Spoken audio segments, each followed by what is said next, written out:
He came to take the gun away, and it was on, he and his sergeant detective. They were staking out the wrong house. It was across the street, and I'm playing around with the car, standing next to the gun in the trunk. They come over and ask me about, excuse me, sir, do you know who lives in this house across the street here? Well, that house was 609 Harriet. He crossed back over to this side into 609 Ord, and they were looking for me and didn't even know that, see what I mean? Bad news. Well, at any rate, we walk into the house to have them ask my mother about this other house, and I'm saying, hey, which 609 are you looking for? And they said, are you Ed Kemper? Yes. And it goes on. And I needed to find out what they were looking for, the murder weapon, the .22 automatic, or the .44 Magnum, and I don't want to advertise that I've got a whole bunch of guns. So I made a comment to divine between the two. And I said, yes, quite a little gun, isn't it? And he retorted, a .44 Magnum, I hope so. And I said, whew, okay, because that loaded .22 was under the front seat and guaranteed me an arrest right on the spot. And .44 was in the trunk. I forgot that. I took him in the house, we went into my bedroom, and the closet doors open, and I have a high-powered rifle with a scope on it. You had some other stuff in the house, too, yes? Yeah. I had the personal effects and identification of the last two co-eds that had been murdered about 2 months before, right next to the guns in the closet, in a box. Could he have seen it? No, but when he arrested me for having all those guns and went through the rest of the closet looking to see if there were any pistols or anything else, he couldn't have helped notice a purse, a book bag, and co-ed ID inside of those belonging to their two latest murder victims. I back up and said, oh, excuse me. I just remembered something. And instantly he responds to what I'm saying. My hand moves. Back we go outside, and he's still thinking, boy, this is a really nice and helpful guy here. Some of these people do what you and I do to become better killers. They practice their trade. Didn't Kemper stop himself toward the end of his career? Kemper says he did. He says he could have gone on. He said he had fantasies of killing dozens more people, of leaving a trail of bodies across the country, and at one point he just got on the telephone and turned himself in. He said it was time for the killing to stop. In his case, he said publicly that it was his mother that he was killing all along, and when he killed his mother, that was the end. It's a very deep psychological observation from himself. It may be very accurate. It was springtime. It was April. And for 2 months I hadn't killed. And I said, it's not going to happen to any more girls. It's got to stay between me and my mother, and it's got to, I can't get away from her. We're still fighting. She's still belittling me. I'm like a puppet on a string, and I entertain her. She knows all my buttons, and I dance like a puppet with that pain. And it had even gotten physical, to where I had physically grabbed her and thrown her onto her bed, trying to emphasize a point that I was threatening to kill her. So here I pick up these two young ladies in Berkeley on Ashby Avenue. One has flowers in her hand, petite little dolls. They're in granny dresses, and they're hitchhiking, a couple of real experts. I want to see how together I am, if I can resist this temptation. You going to Walnut Creek? Great.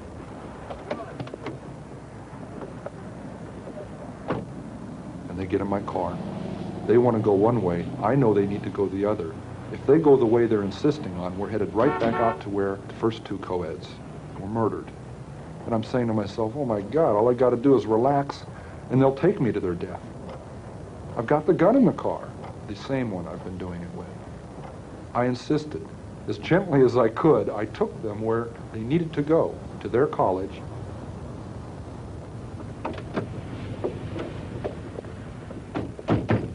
Thanks a lot. That was 1 week before I murdered my mother. I said, she's got to die, and I've got to die, or girls like that are going to die. And that's when I decided I'm going to murder my mother. I knew a week before she died, I was going to kill her. And she went out to a party, she got soused, she came home, went to sleep. I was woken up by that, came out. I walked up to her bed. She's laying there reading a paperback, as many thousands of nights before. And she said, oh, I suppose you're going to want to sit up all night and talk now. Shit. I looked at her, I said, no. I said, good night.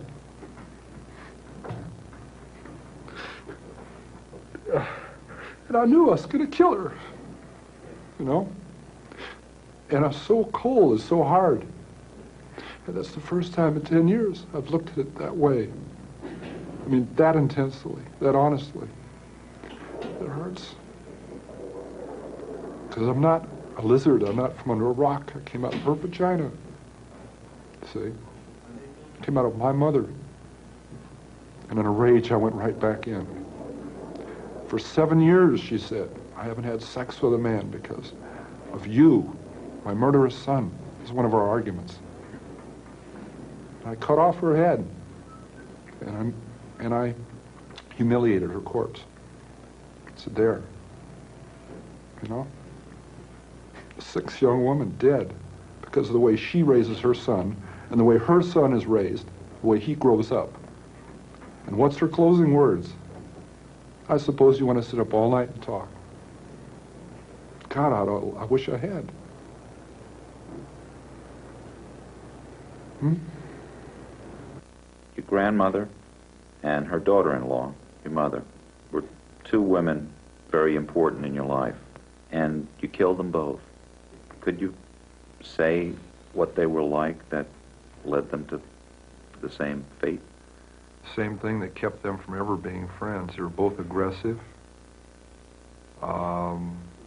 matriarchal women. They'd been the daughters of strong matriarchal women. I still loved my mother, and it's hard for somebody to comprehend that you murder your mother through love. It isn't a rational process. It's a very painful process. It isn't rational, and I've got to still live with that. Why did you wind up giving yourself up? It had to stop. It had to stop. Once my mother was dead, there was almost a cathartic process at that point. I got physically ill right then, when she died, when I murdered her. And once she was dead, there was no way I could back out. I had backed down from giving up 1,000 times. You know, I used to get drunk and go sit out in front of the sheriff's department in a parking lot across the street on one of those little concrete parking berms, and I just sit there and say, no, I still can't. The clanging doors, I could still hear them. No, because it'll never open again. You know, so I rationalized that to give up would be insane. To give up would be crazy. I'd be giving away my freedom, and I don't need to. But I look back on that and wish I had earlier, when I was saying those things to myself. The people who were later dead wouldn't be. The regret that came later would have not had to be. Those people, not things, those people would still be with their families, with their loved ones. They would have their own families if I had had the courage to make that decision instead of painting myself into the corner. Where might you be if you'd never given in to the impulse to murder? Where might I be?